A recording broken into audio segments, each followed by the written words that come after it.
All right, hi everybody. Welcome to our next kind of part of lifespan development here, talking about teenage physical development as we begin to talk about teenagers in lifespan development. So our objectives and standards to analyze theories of adolescence and explain physical development in teenagers. And we have our standards there, the national standards, so please take a look at them.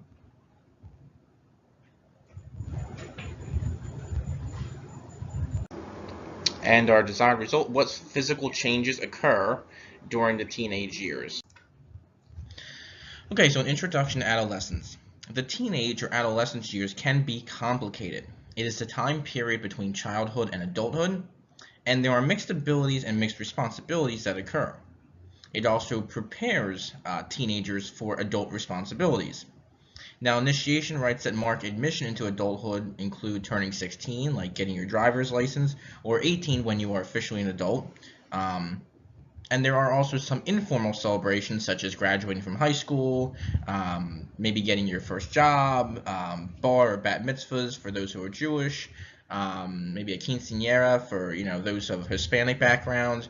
So those are just some of the informal celebrations that can occur as well that kind of usher you into adulthood. Adolescence Theories. In 1904, George Stanley Hall presented his pioneer theory on adolescence. And he sees adolescence as a transitional stage. He also viewed it as a time of stress, and I put a cage up there because one of the ways that Hall explained it is, imagine a lion being trapped in a cage, wanting freedom, but not sure when to expect that freedom. So that's kind of how he saw teenagers or adolescents, is how teenagers are kind of trapped in this cage sometimes, and they want the freedom, but they're not sure when to expect freedom or what's going to happen once they get that freedom. So it's a very confusing time and stressful time is what he was getting at. Now, many psychologists agreed with this viewpoint, but later on some began to disagree. In the 1920s and 1930s, Margaret Mead discovered that the teenage years can be enjoyable in some cultures as well, and she stated that stress is not just inherent in teenagers, or teenagers are born with the stress as they come into this stage, but more it's a product of industrialized society. So our environment around us makes teenagers stressed. A report in 1988 reported that 11% of teenagers faced very serious problems. Others reported that they only had sporadic or problems here and there, while the rest did that they had a pretty healthy and happy experience during their teenage years. I myself, I know when I was a teenager, I know I faced many different stresses and complications that many of you have probably gone through as well. But I would say overall my teenage years were pretty happy as well. I don't think I really faced anything too crazy. Again, I had some problems here and there, but for the most part, I had a pretty happy teenage experience. Now, the adolescent years may not have enormous problems, but there are stresses. So now we want to go through, major life changes, but everyone faces stresses as a teenager. Now, psychologist Robert Havinghurst reported in 1972 on developmental tasks that teenagers must accomplish in their teenage years. And I'm going to show you a list of them here. So he came up with these tasks that teenagers have to accomplish. Identifying masculine or feminine roles and accepting physical makeup, creating age-appropriate relationships with both sexes, males and females. They should become emotionally independent of adults and parents. They should learn that there's an assurance that they will one day be economically independent. So again, maybe getting your first job or looking for a first job or thinking about a future career. Again, preparing for and deciding on occupation or vocation.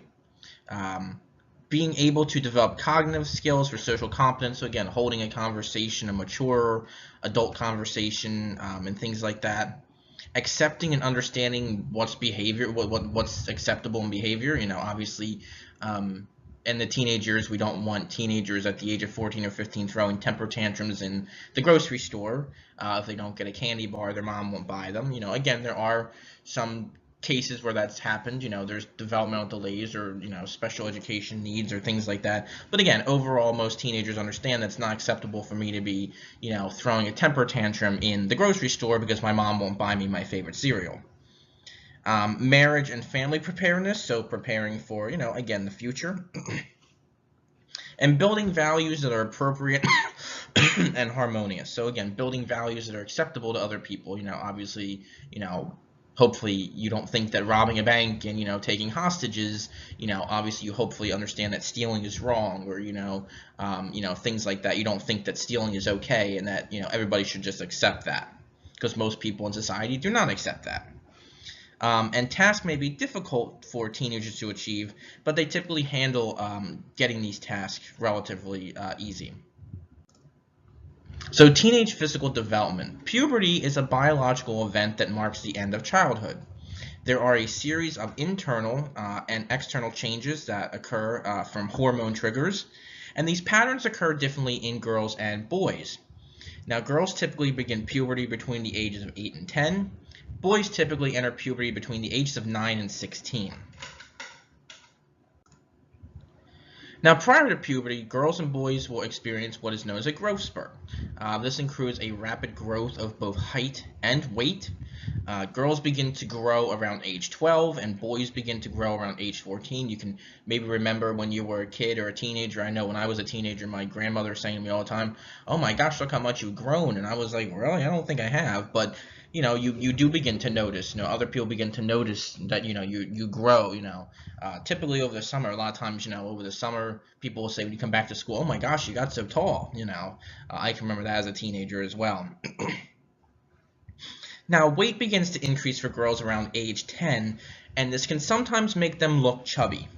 And this is also very true for boys, but boys will typically lose this weight during their growth spurt as they grow taller, and they'll grow thinner, where girls, sometimes the weight stays on, or girls will typically add it to their height as well. So it may spread out a little bit more.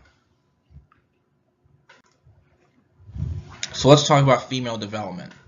So females grow as much as 2 to 3.5 inches a year. They also see their hips and breasts begin to fill out along with pubic hair. And the typical teenage girl will see her first menstrual period or menarche between the ages of 10 and 17. I know some of this may be uncomfortable, but it's important to discuss to understand our psychological development.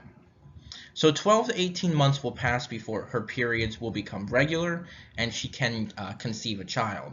Now, some pregnancies do occur immediately following menarche, but again, that's very rare. So male development. Large genitals and pubic hair begin to appear in boys around age 12, and their first ejaculation, or spermarchy, occurs around 12 and 13 years of age. Now, growth spurt for boys can occur 24 to 27 months later, and it can last for years. Boys can grow over a term of 3 years. They typically develop broad shoulders and a thicker trunk, meaning their legs get a little thicker and stronger after their growth spurt begins.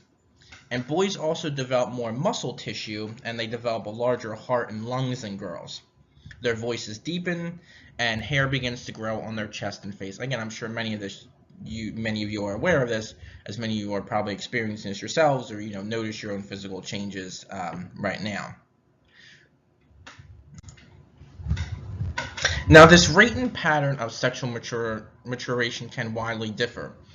Girls begin to develop earlier than boys typically, but again, this period of growth and development can also be awkward for teenagers. Okay, an uneven maturation of body parts, known as asynchrony, may cause hands or feet to be too big or too small, and eventually the body makes its adjustments to fix this. So if you have small hands when you're a teenager, and the rest of your body part, your feet are huge and your hands are small, your body will gradually adjust for this.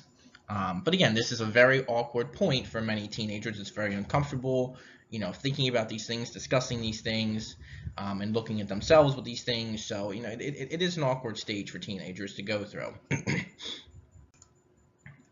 So growth reactions. Most teenagers are self-conscious about their development, and that's okay. It's a very new experience, a whole new different thing you're going through. So most teenagers are very self-conscious about their development. They typically want to be accepted by their peers. They want to be accepted by their friends. They don't want to stand out. They don't want to look awkward. And negative body images, so when they have a negative image of their body, it can lead to depression. Both sexes can become shy or embarrassed over maybe a lack of growth. And growth can also affect the personalities of teenagers as well. So we're looking at boys and girls here. So early development in boys, so boys who develop earlier than others, they typically become the sports heroes. They become, the athletic ones in high school or the jocks. And they typically are the social activity leaders. So they're leaders of clubs or organizations, things like that. They're usually, those types of people. Other teenage boys typically look up to them. And these are the types of boys that girls typically develop a crush on. And they're treated as more mature by adults as well. Now, boys who develop later are more self-confident and independent.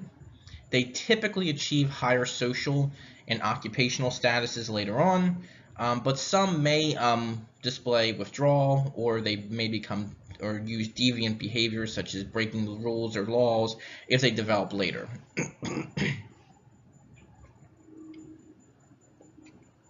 Now, girls who develop early may deal with embarrassment. Some may date older boys, typically, and they may become bossy over people their own age. So girls who develop early may become a little more bossier of their friends or their peers, but they do tend to be more popular as well. Now, later developing girls tend to be less quarrelsome, so less willing to fight or get into arguments. They seem to be a little more easygoing, and they do easily get along with their peers as well. So attitudes towards sex. So different cultures around the world approach sex in different ways. Some cultures keep teenagers in the dark about it, while others encourage children to explore sexual play to encourage mature development later on. Now, sexual attitudes have changed within the past 30 or 40 years. Because there's an increased awareness of teens about sex, and we have sex education classes or in schools and government programs, teenage pregnancies have steadily fallen since 1991, but pregnancies still do occur as well. There's also a fear of sexually transmitted diseases, or STDs, and the fear of AIDS has also impacted teenage sexual behaviors. Again, some teenagers are learning about that. They'll be more cautious and practice safe sex when, if they do go into those types of behaviors. So again, we have seen a change in that in the last 30 to 40 years due to the impact of sexual education in schools and with support by the government and, and even religious and family groups as well. Okay, so our closure for this lesson: what physical changes occur during the teenage years? Think about a lot of physical changes that teenagers go through and kind of the struggles that come with them, and think how they impact teenagers' development as well. Be sure to include this in your weekly summary, and I hope you have a great rest of your day and night, and talk to you soon.